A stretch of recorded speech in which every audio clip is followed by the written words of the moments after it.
So hey guys, welcome to the channel tiger vlogs and stunts. আজকে scooty নিয়ে রাইডে বেরিয়ে পেরেছি। বাবা, আগের সপ্তাহে বানানো হয়নি একটাও, মানে বানিয়েছিলাম বলতে সেই সোমবার দিন দিয়েছিলাম। আগের রোববার একটা ছেড়েছিলাম, আবার সোমবার দিন দিয়েছিলাম বাইকে। তো আজকে স্কুটি নিয়ে বেরিয়ে পড়েছি। স্কুটি ট্যাঙ্কি ফুল করে, হ্যাঁ ট্যাঙ্কি ফুলই আছে। ইয়ে কেটিএম চলছি অলরেডি লাস্ট। কিছু লোক আবার কেটিএমকে ছাপড়ি বলে, তাদের উদ্দেশ্যে বলছি বাইকটা ছাপড়ি না, রাইডারটা ছাপড়ি। তো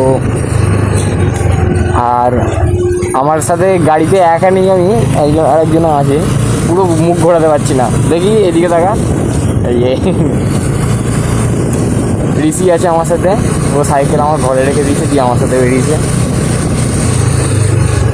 তো এমনি এদিক ওদিক যাচ্ছে একটুখানি।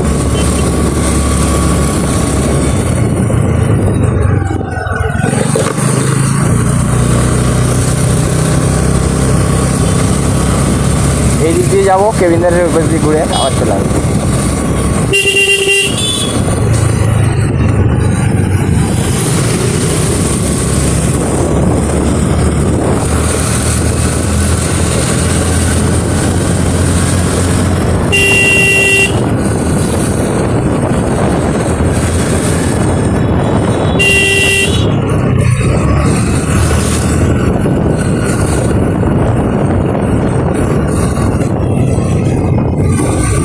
পনেরোই আগস্ট কোথায়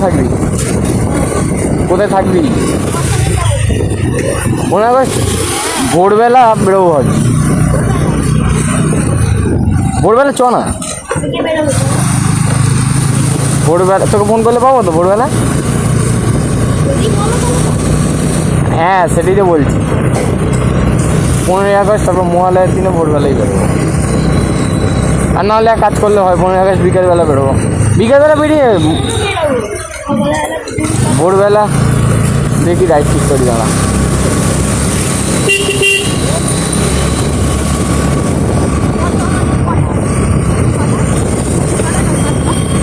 সাতটা 5টা, হ্যাঁ অবশ্যই 5টার সময় ছাড়া হবে না। আবার সেই গাড়ি যাই, সেই জায়গাটা এখানে ছোটো চাকা নিয়ে, ওই বাবা রে, ছোটোখাটো অফরোডিং এটা।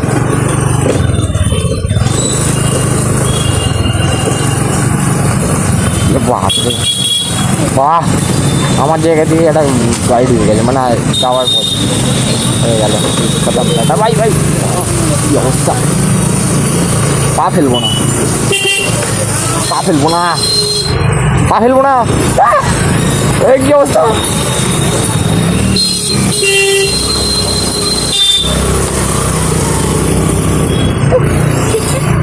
এই ফেলতেই হলো দাদা।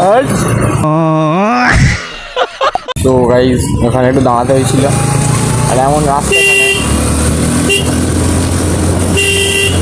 এই রাস্তাটা আমার হেল্প লাগে। আচ্ছা একটু সিনেমাটিক শট দেখে দিচ্ছি, দাঁড়া বুঝেছিস তো? একটু পেছন করে রাখ হাতটা, পুরোটা যেন আসে। হ্যাঁ পুরোটা দেখো, চেষ্টা করো।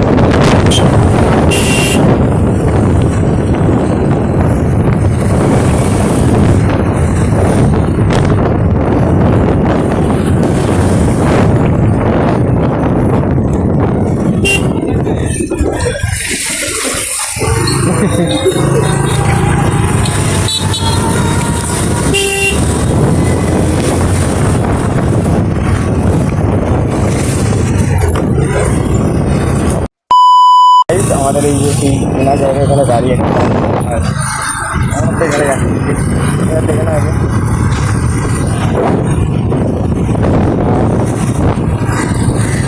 ভাইজান না, আমি যা চোখের মধ্যে এমন সব মানে ধুলো আসছে, এটা ভাইজান না।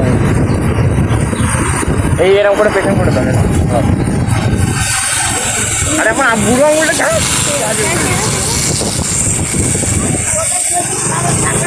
পেছন করে ধর। আরে এইরকম করে, এইরকম করে, এইরকম এই দিকটা দেখ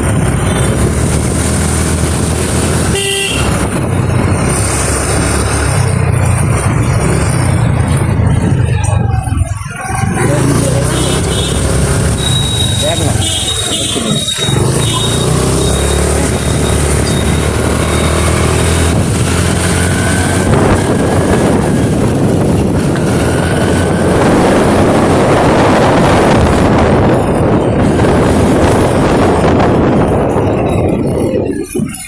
One hour later.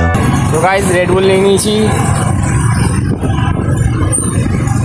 অনেকদিন পর রাইডে রেড বুল হলো।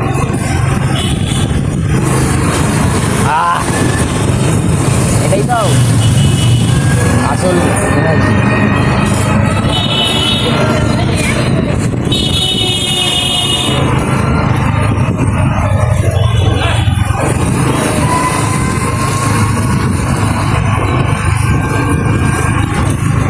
যে আমার ক্যামেরা এখন ধরে আছে সে খেতে পারবে না, কারণ তার বয়স হয়নি রেড বুল খাওয়ার, কিন্তু সে অনেকবার ট্রাই করেছে, কিন্তু তার করাটা উচিত না।